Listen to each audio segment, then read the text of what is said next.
Yes, please go ahead. Good morning again. We waited for some more time so that some people can join.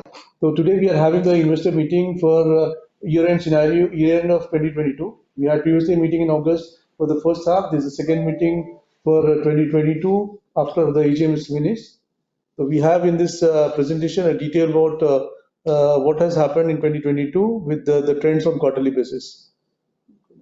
Next, next page. If you see sales wise, sales or revenue, what we call, we have done a sales of 35.84 million Omani Riyal. The raw material, very important item in the product what we are in, is 28.7 million, which is 80.08%. And this contributes the major cost of the sales. Gross profit is 3.3 million, which is 9.2% of the sales. Profit after tax was minus 1.8 million, which is minus 3.84%. And order booking, we have done an order booking of almost 36.38 million. I'll give detail about each of these key indicators in the separate sheet as going forward. Average operating working capital is 234 days, which is 22.99 million across the whole process. Go next, Shasha. If you see sales wise, you can see the sales trend. The top left sheet, what shows is the sales trend for last 4 years. We have, as compared to last year 2021 and 2020, we have increased our sales from 31.524 million to 35.84 million. There is a growth in sales trend. Primarily, there was a dip in terms of project which was not there post-COVID. So 2022, we are in a recovery position. When you see the sales distribution of 2022, our still sales of our sales mix is 51% domestic and 49% export. So we are a company which are balancing between export and domestic, and we are continuing doing the same. When it comes to quarterly performance of sales, you will see that Q3, Q4 we had a uniform sales of 9.2, 9.3 million, while we had a shortfall in quarter one, generally a trend going forward in the business. Go next. Next. Same way, if we go for order booking, there is an increase in order booking as well. Compared to last year, 2021, 14.8 million, we did a order booking of almost 16.37 million. Again, here also you can see the mix of order booking is 51% domestic and 49% export. So our mix of order booking as sales delivery is almost same. There is an increase in sales primarily because of the increase in order booking primarily because some of the projects are opened up and started moving forward. When you see the quarterly performance in terms of order booking, you can again see the trend which is similar in nature. There is an increase in order booking as we go in Q3, Q4. Overall, the trend analysis also so that there is an improvement across the quarters. When you see raw material analyze raw material cost, if you see primarily, you will see the basic hit what we see primarily is on raw material cost. The raw material cost has gone up in 2022 primarily because of some of the key reasons, and we have explained what are the reasons which are going forward in the presentation. Raw material cost is one of the major factor contributing towards the bottom line impact, which is there. 77% gone up to 80%. There is a 3% increase in the raw material cost as compared to what we did last year. But when you see on a quarterly performance basis, the hit was primarily Q2, which is 85%, Q3 84%, but we were able to manage the raw material cost in Q4, which is 71%, and going forward, we are having a similar trends. When it comes to other costs which are there, other cost has come down as compared to the previous 3 years. The cost has come down to 3.838 million as compared to previous figures of 5 million, 4 million and all. Primarily, this also increase is basically due to the mix of items what we're doing, whether the order is with freight or without freight, that contributes also the increase in the cost. So you see in the daily performance, there is an increase in direct cost, which is there on quarter four. Primarily, this is due to expenses, freight related, which are there, which causes the increase in freight cost and direct cost thereby. When you see sales and selling and administration overheads, as compared to previous 3 years, the sales and administration cost is slightly increased, primarily because the amount of sales has gone up. This is nothing to do with the actual cost which is done. This primarily that of this is what we're doing and the sales what we're doing. The sales increases, these are some of the items which are dependent on the sales, like sales commission, like sales warranty and all, which goes up because of that. That's the reason it has increased. While if you see on a quarterly basis, there has been a reduction in selling and administration overheads, which gives indication that there are control system put in place.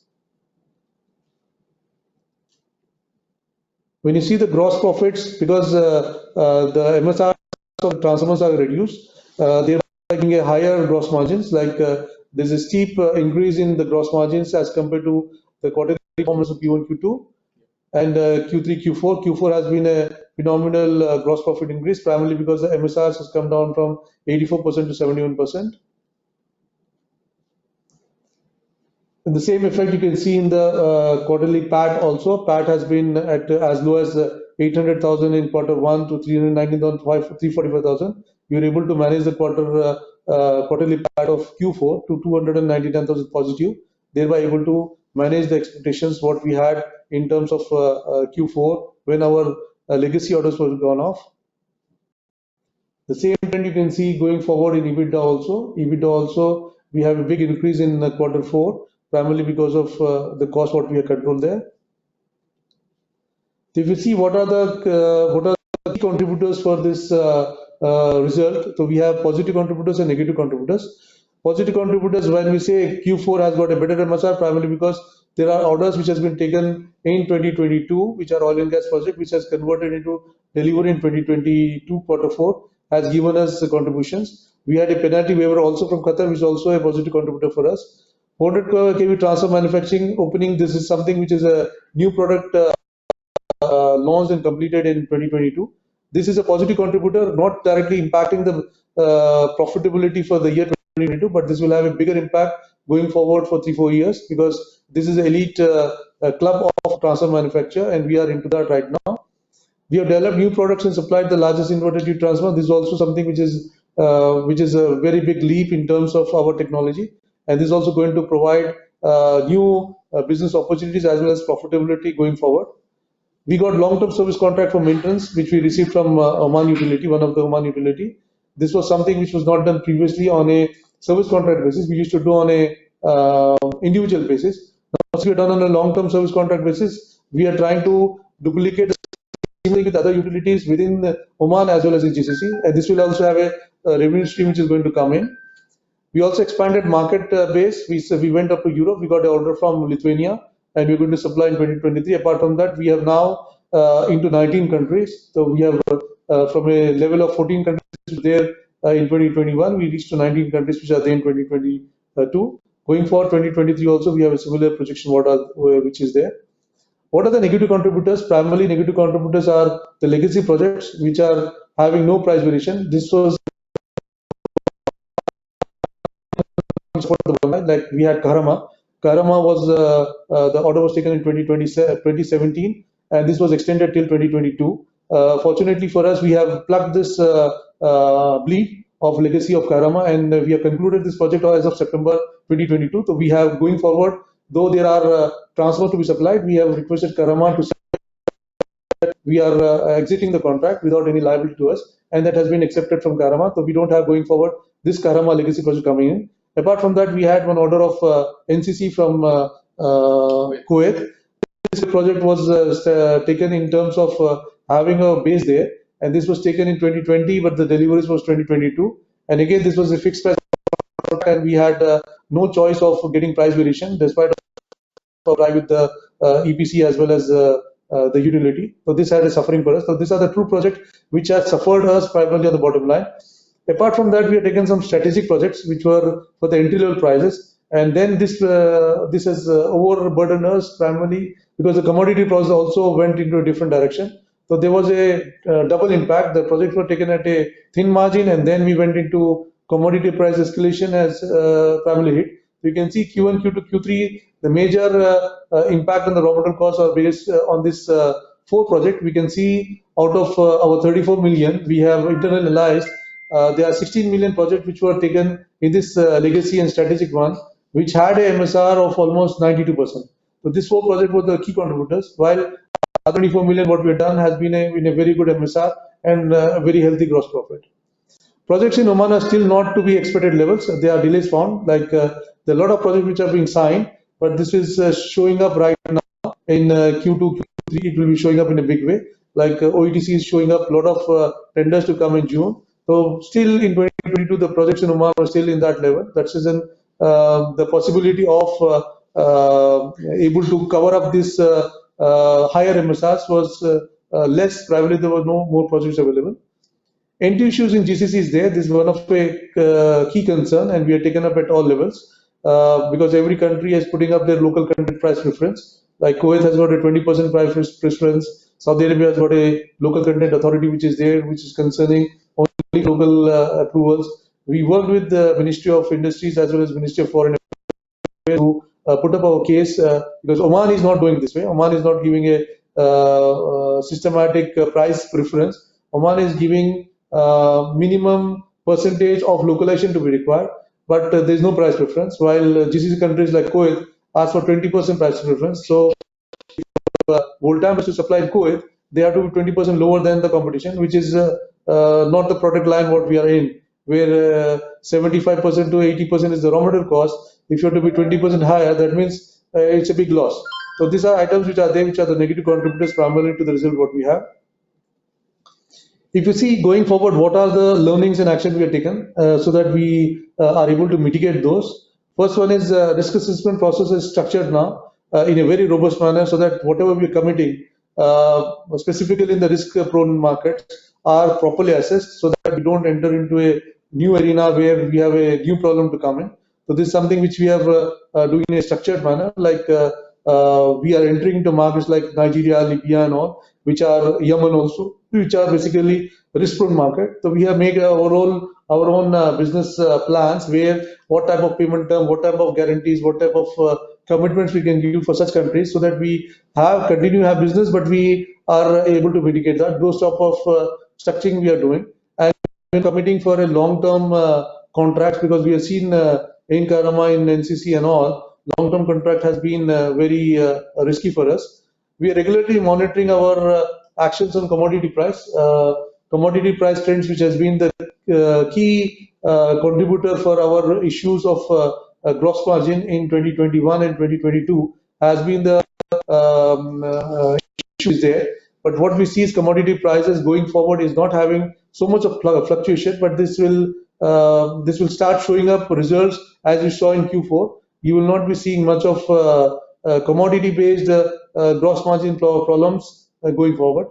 Enhancing product portfolio and leveraging on specialized product, this is something which is the USP of Voltam. Voltam, they say what Voltam brings in to the customer, this is what we brings in. We have a different product portfolio line.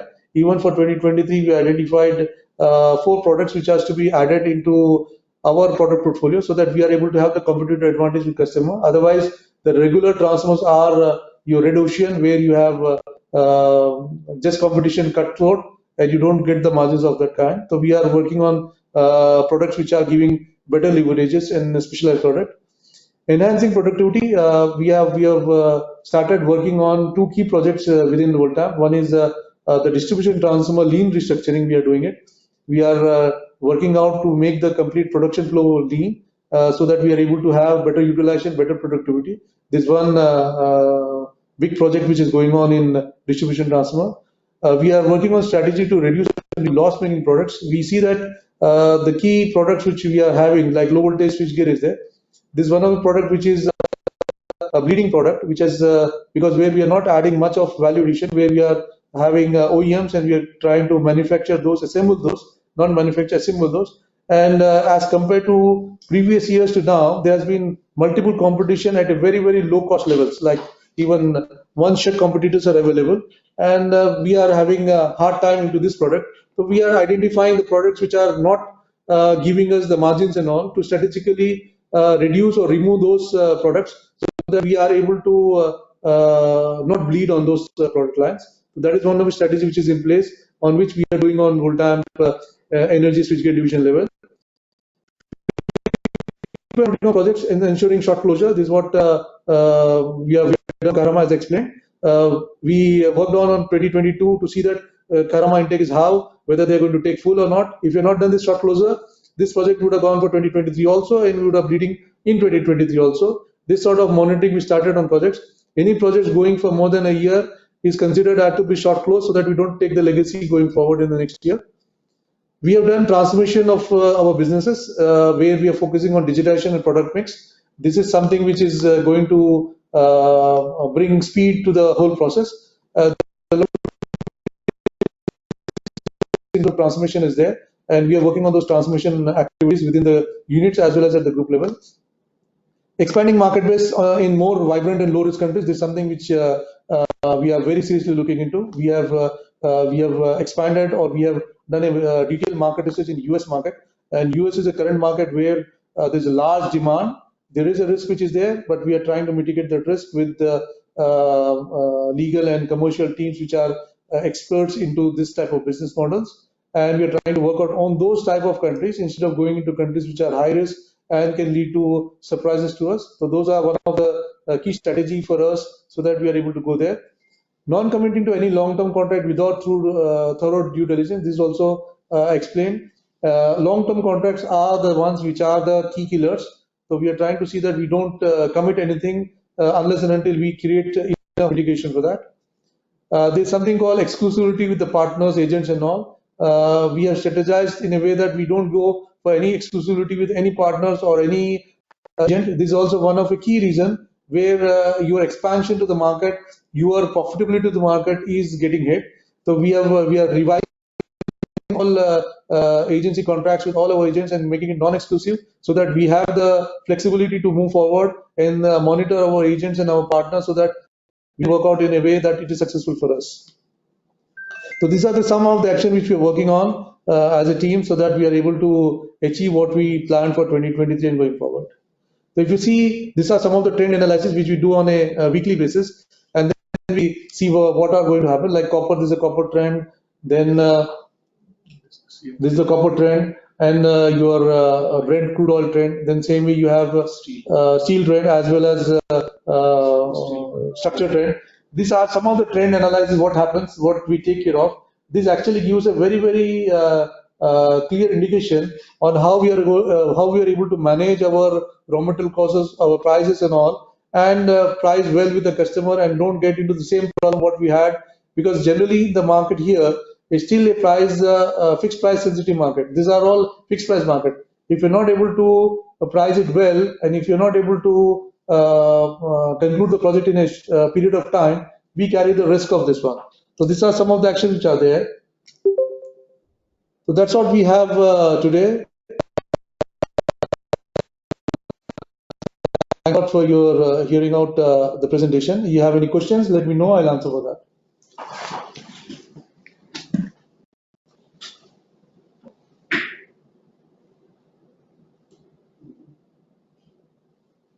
Hello? Yeah, please. Yeah, thanks for the presentation and all the details. It was very insightful. Just a few questions. Can you just go back to one of the slides where you mentioned the sort of learnings and the operating results, the positive and negative contributors? If you could just put that up on the screen, please. Go back. Yeah.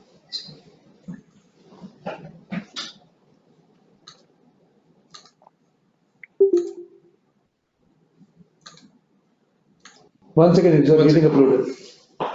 Just share this. This one or the previous one? The previous one first, please. Yeah.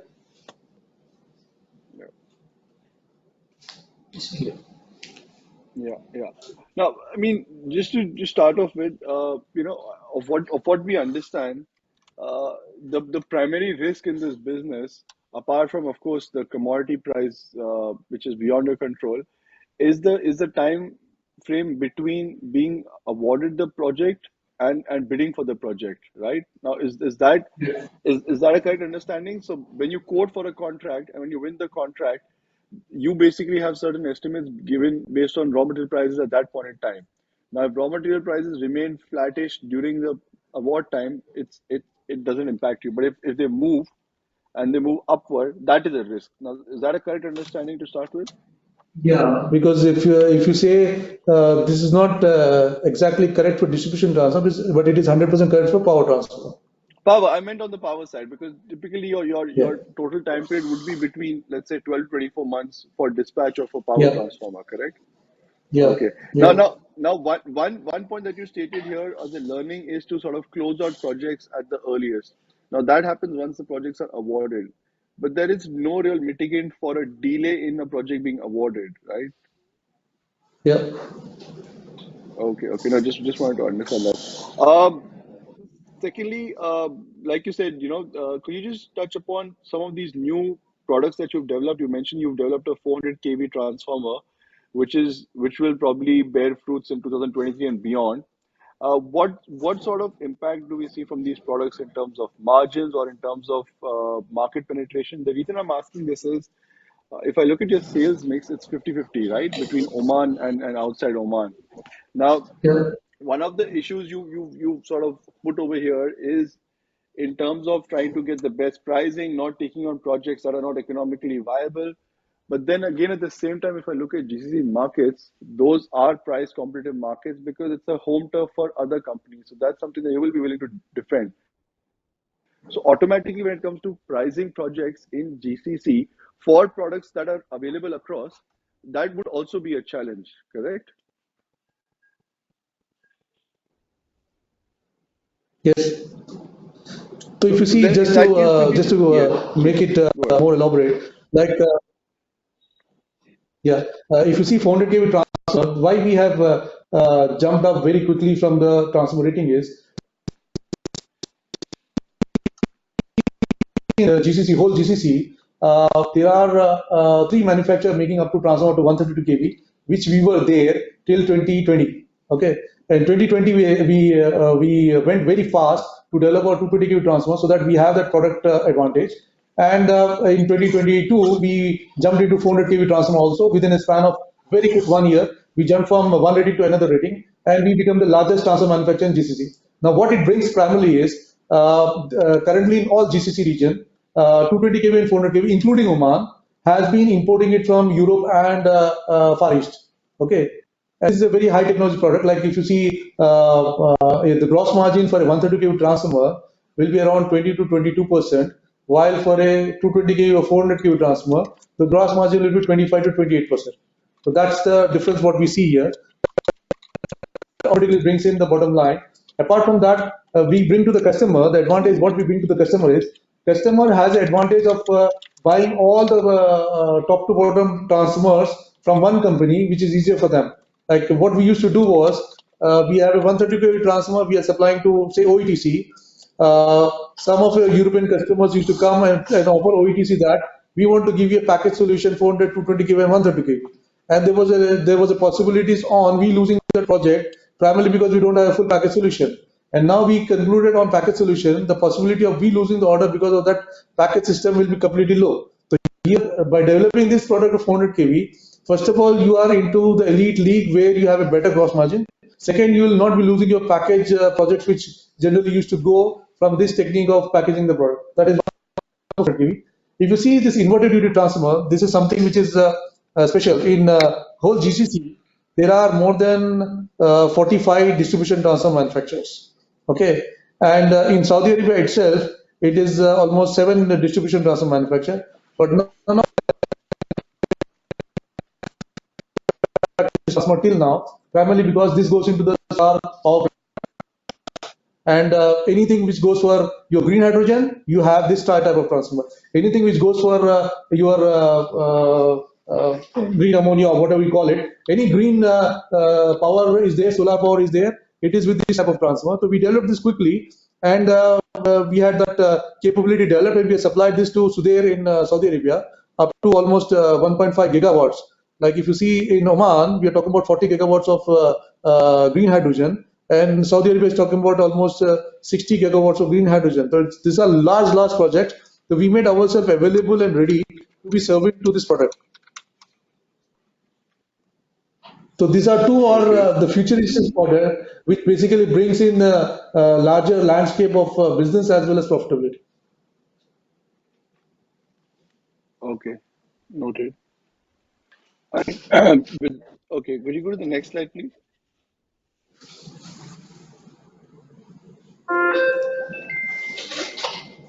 Next slide, Risha. Yeah. Yeah, this is fine. Yeah. Okay. Yeah. And then when you talk of expanding the market base to more vibrant and low risk countries, could you just elaborate on that? You see, transformer market, we divide this transformer market into different four regions, okay? High risk region, high risk countries, extremely high risk countries, you have medium risk and low risk countries. These are the four divisions we do primarily on the market. Okay, the market like Iraq is there. Example, I'll just give an example. Iraq is there. Iraq is a high risk country. Okay, and there's a huge potential which comes with it in terms of gross margins as well as deliverability. Okay, and the competition is different. This we considered it as a high risk country primarily because there is a business. There is a business which is coming with good but the payment terms are in a different manner. Though payment is LC, but still it doesn't. It has delays in terms of decision making and all. So when we say low, more vibrant and low risk countries, we're trying to see that our mix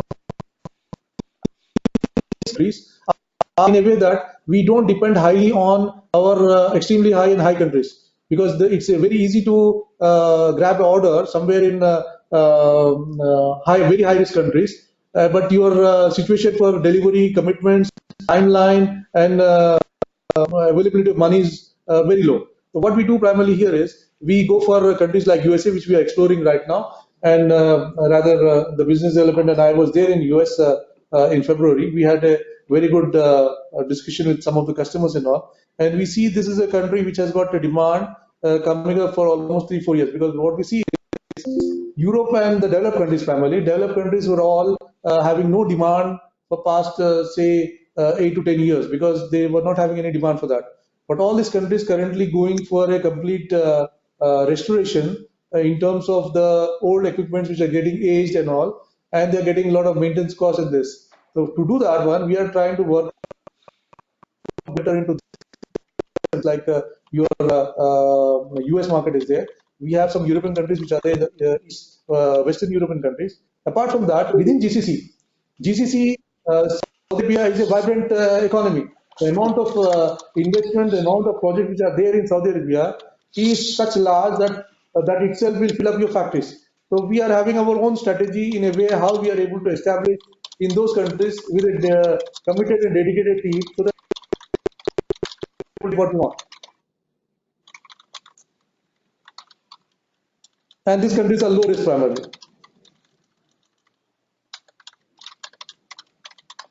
Understood. I hope I Noted. Yeah. gave the answer. Thanks for that clarification. Yeah. Thanks for that clarification.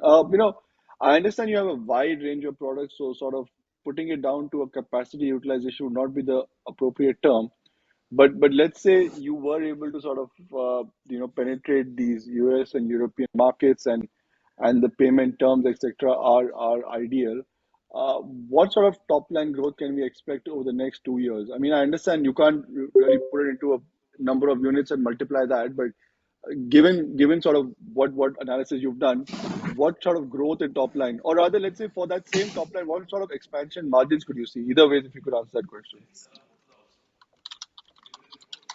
You see, what we have seen when we analyze ourselves, how we performed over last 5 6 years, there has been a different trend of top line as well as bottom line, which is visible. The major reason for that being our limited market space, not expanding to where we want to expand and all. So here the purpose here for us, the first purpose is to see the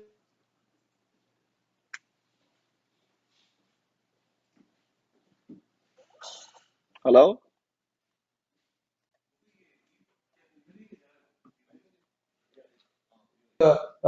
34 million. We want to see a growth of 10 Hello.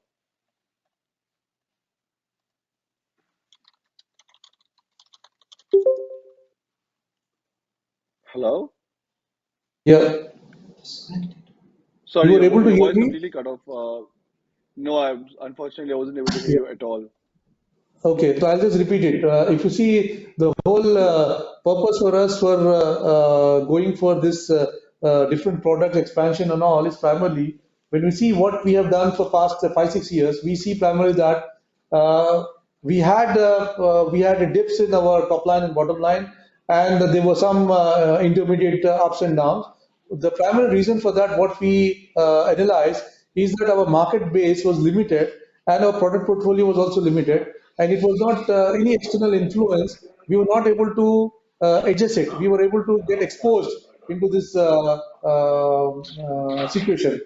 So what we are trying to do here is we are trying to expand our markets as well as product portfolio so that we of all a sustainable business what we are doing and have a sustained growth. So what we are seeing going forward for next 3 years is we have 10 to 15% of growth in sales for at least 3 years. That means going forward just every year we want to grow at a rate of 10 to 15%. That's what is our target and that's what is our plan.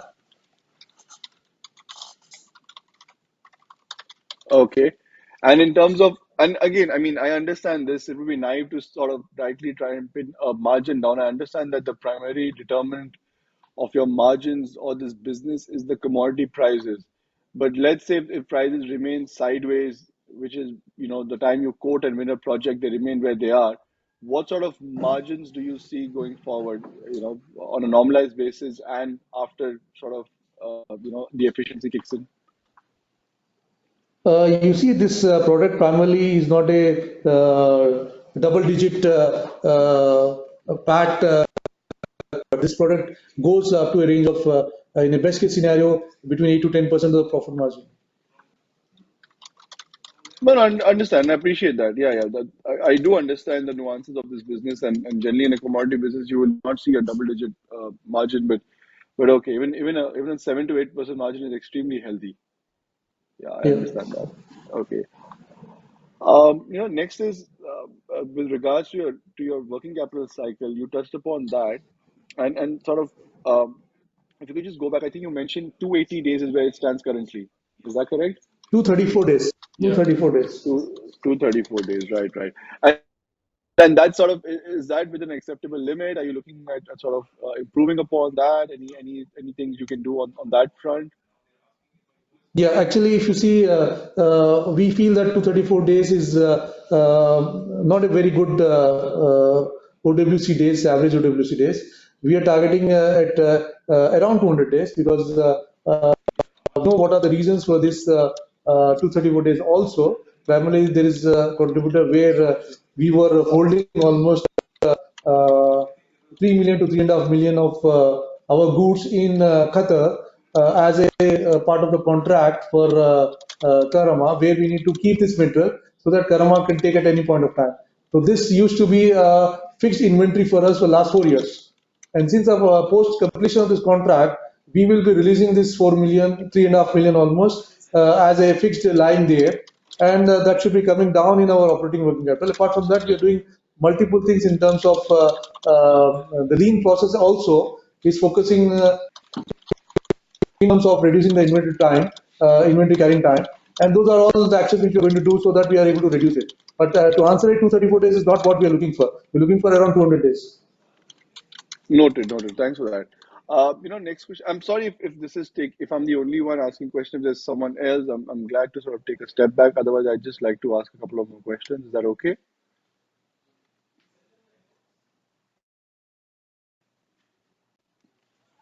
Hello?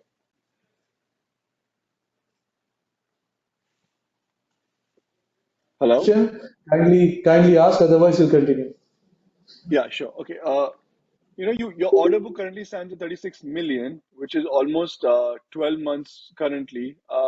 What plan or what is your sort of target on order book, as a percentage of overall sales or in general? What order book do you plan, or is it something that you just, it depends on the project size?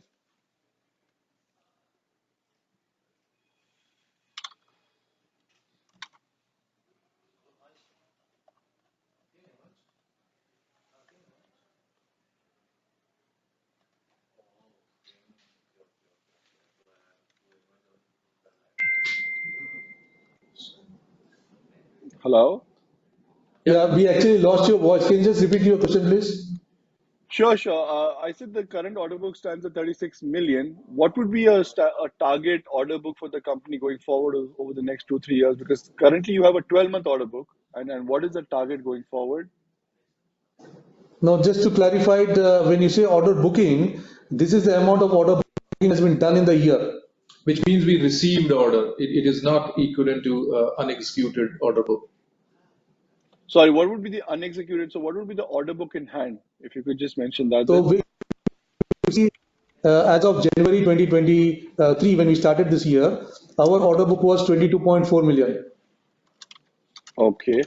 Okay, right.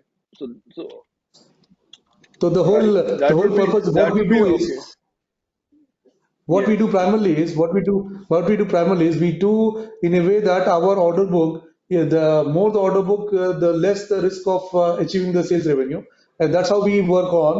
Even this year, our target is to see that we reach our level of at least 60% of our sales target, so that we have 7 to 8 months of order book in hand when we enter the new year. Yeah, yeah. Okay. Correct. So that effectively it's a 6 to 7 month order book is what your target is. Okay, that's fine. Yeah. Yeah. Okay. Last question. We noticed that last year, even though there was, net profit or there was a loss, Q4 was quite encouraging, and the company still made a decent amount of free cash flow. Now, going forward, if the things you said, they fall into place and the company does well and commodity prices remain where they are, uh, given all of that, with the free cash flow the company generates, could we is sort of dividend payout or an increase in dividend payout one of the factors the company or the board considers? Network, sorry. Network. Vishen, we are not able to hear you. Okay, I'll repeat that. Hello. Yeah. Yeah. Yeah, I said given the plans that you have put in place, and if the company were to achieve those synergies and commodity prices remain stable, is a higher dividend payout by virtue of free cash flow generation something the company would consider to shareholders? Rajesh. Yeah, so basically, Vishen, yes, what you are saying is basically our main aim is to see that how do we cover all the shareholders' interest in the best possible manner, and so the answer is affirmative. Yes, our target is, as our CEO explained, that going forward we have devised many ways to consider and see the risk mitigation actions are put in place.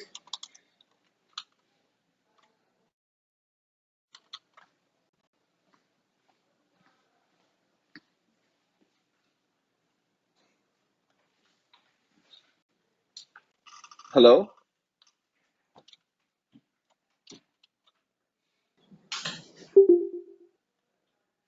Yeah. Hello.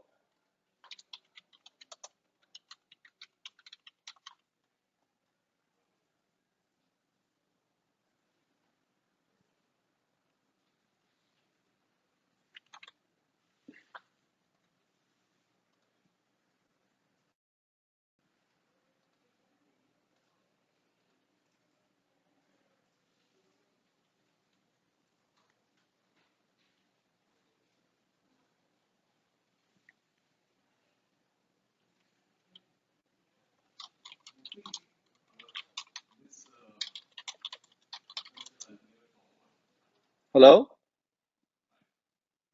Okay, I cannot hear you.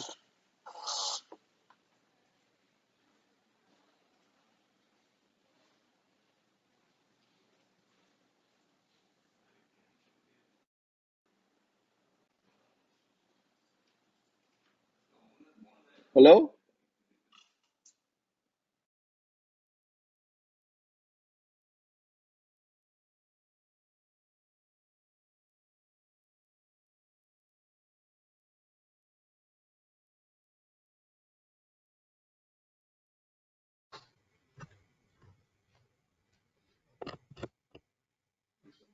Hello.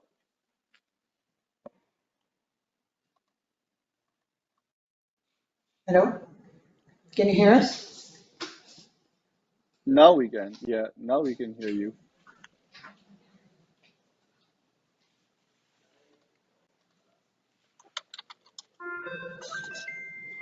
Hello? Yes, I can hear you now.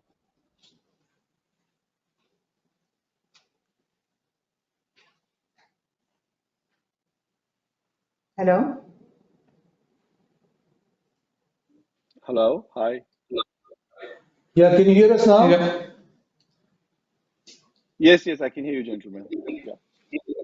Sorry, we had a problem with the mic actually. Can you just continue, Rajesh? Can you just continue? So what I was replying, Vishen, on your question is that as you heard our CEO that we have implemented or initiated various actions to reduce the risk and to ensure that maximum value for the shareholders is generated. So our answer is an affirmative to your question. All right. Thank you, Mr. Rajesh. Noted. That's it for me, gentlemen. Thank you so much and wish you all the best. We are gone. Yeah. Hello. Mr. Vishen? Yes, I heard you. I cannot see anybody on the screen. Yeah. That, that's it from my side, Rasha.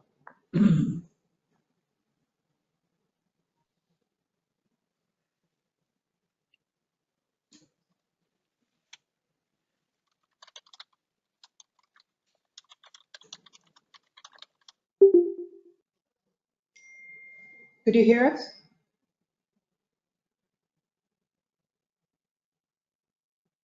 Yes, Rasha, we can hear you. He's speaking.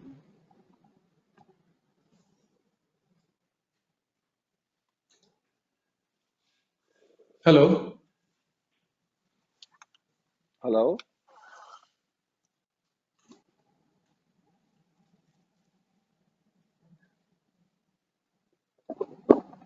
Can you hear us? Yeah, I can hear you. I'm done with my questions. Yes.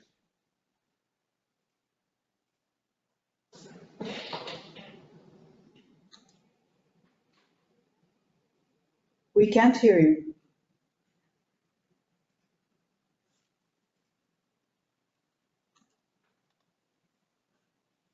Can you hear us now? Mr. Vishen? Yeah, I can hear you loud and clear. Okay, perfect. Yeah, now we can Yeah. hear. So, yeah, great. So I'm done with my questions, gentlemen. Yeah, that's it from my side. Thank you so much for patiently answering. Thanks, Vishen. Anyone Yep. else Take has care. any All the best. question to Thank you so much. me? Anyone else has any question?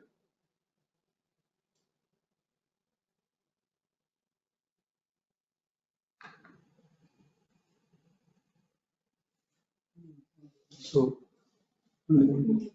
let us wait for 1 minute, and then if nothing, then we can close this meeting.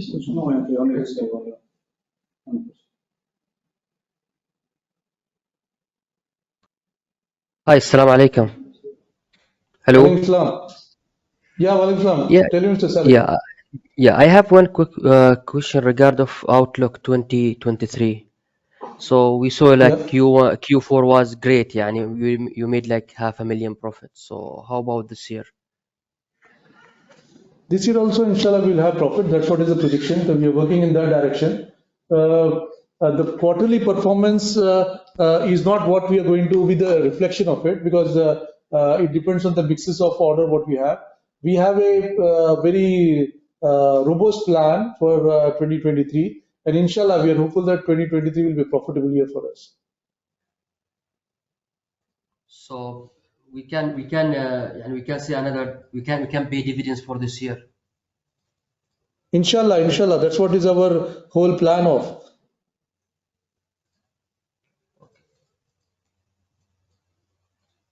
Okay, thank you very much.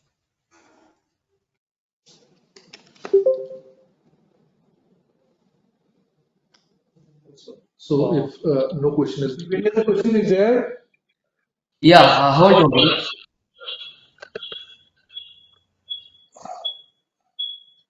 Yeah, please. Yeah, hi. My question is, what is the outlook for your raw material prices? Hello? Exactly. The outlook for raw material prices, what we budgeted for 2023, is at a level of almost 4% lower than what we have projected. Copper is stable. Can't hear.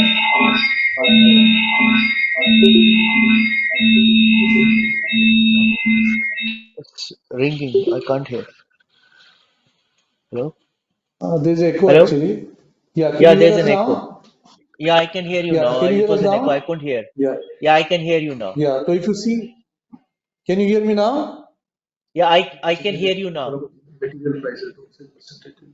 Yeah. Hello? If you see the raw material prices, the commodity price, what we have targeted in benchmark are better than what we have planned for what we got for last year. So there is a Okay. expected reduction of this raw material cost, primarily because the commodity prices are not moving haywire as it used to move. So we have a Okay. stable outlook of 3 to 4% lower than what we had last year. More specifically, which commodities are you talking about?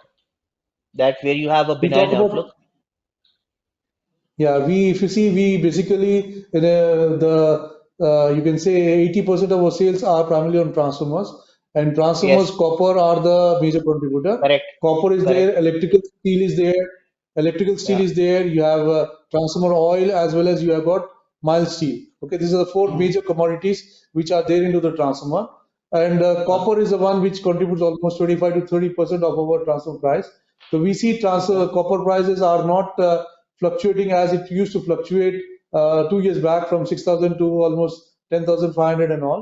We see that it is almost stabilizing near 8,500 plus minus $500. So that's how we see it to be there. So again, there are some certain actions which has been taken in terms of monitoring the commodity prices to see that we avoid any risk of getting exposed to sudden changes also.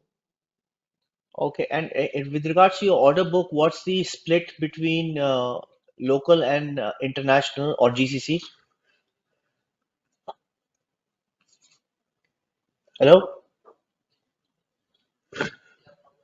Oh, there's a connection problem.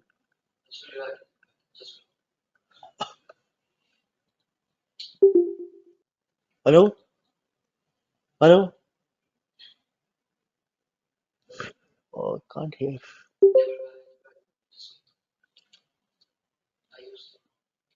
You got my answer, Rohit? Yeah, I got your answer. Can you hear me now? Because I think there's a connection issue. Yeah, we Yeah, can hear you now. yes, yes. Okay. So when it comes to your order book, what's the split that you're looking in between which geographies you're seeing more promising and the outlook is much better than what it was, let's say, a couple of years back? If you see, couple of years back, some of the market was unexplored. Even if you say 3 years back, also like we Yeah. were not doing much business in Saudi Arabia, and currently we are doing a good amount of business in Saudi Arabia. We are exploring US Okay. market also, and going forward in next 2 3 years, we will find that we have a good footprint in US market. Apart from that, we have identified some other countries which are a bit of risk countries, but very healthy margins and all. So we want to have a balance of all these countries with the margins. Okay. I see. And what's the kind of margin outlook that you have? How much basis point increase that you expect for 2023 So at the operating level? as we At the operating level. Yeah, that's what I'm saying that what we expect because our raw material prices, commodity prices are being stable and it should give us approximately 3 to 4% improvement in our material cost and that will definitely reflect in our bottom line. Okay. What percentage of Saudi Arabia constitutes your order book now? Currently, Saudi Arabia constitute almost 20% of our order book, but this is going to increase in a bit more, primarily because there are a lot of pipeline orders which are there. which when it Okay. gets converted, it will have higher exposure. Okay. And what's the number that you're looking at if something like materializes? Whatever you anticipating, to In what level that you think that will be the constitution of the order book in Saudi Arabia? around 30%. Okay. And which is the second biggest geography that you have now? Or the third What is biggest that? rather? What is the Third other biggest geographies geography. that you're looking at which is below Saudi Arabia? Below Saudi Arabia, we have got Kuwait is there, Bahrain is there, How Oman is much is there, Kuwait now? UAE is there. Okay, can you give me the split, please?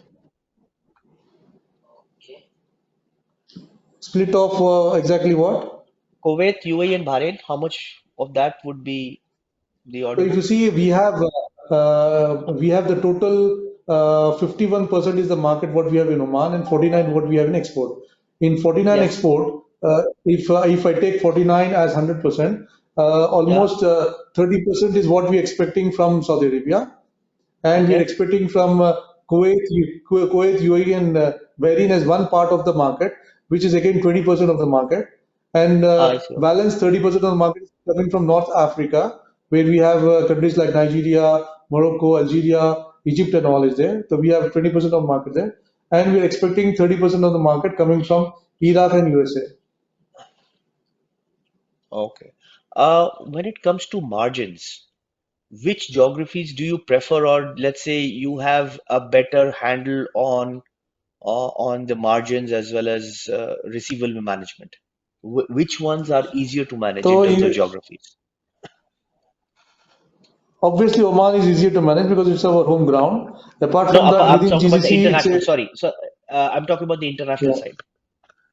Okay, if you see within GCC, any country, it is easily and better manageable. The moment we go beyond GCC, if you go for European and American countries, those are also manageable. But the moment you enter into African continent, you have a higher risk of payments and all.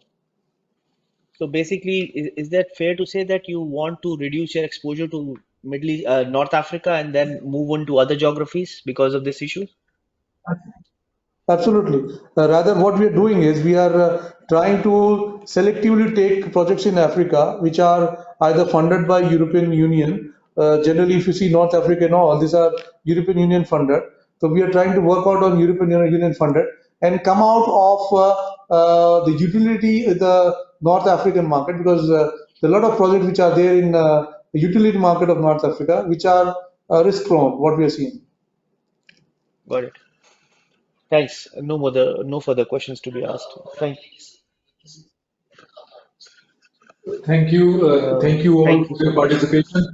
Thanks a Thanks a lot. lot. If there is any more question, we'll answer it. Otherwise, we'll just close the meeting now. Yeah, if you have further questions, can we get in touch with you separately? Yeah, yeah, you Yeah, can get in sure, touch. sure. Okay. Thank you so much, gentlemen. Appreciate it. Thanks a Thanks a lot. lot. Thanks a Huh? lot. Thanks a lot. Thanks, Bye-bye. Bhushan. Thanks, Rohit. Thanks. Thanks.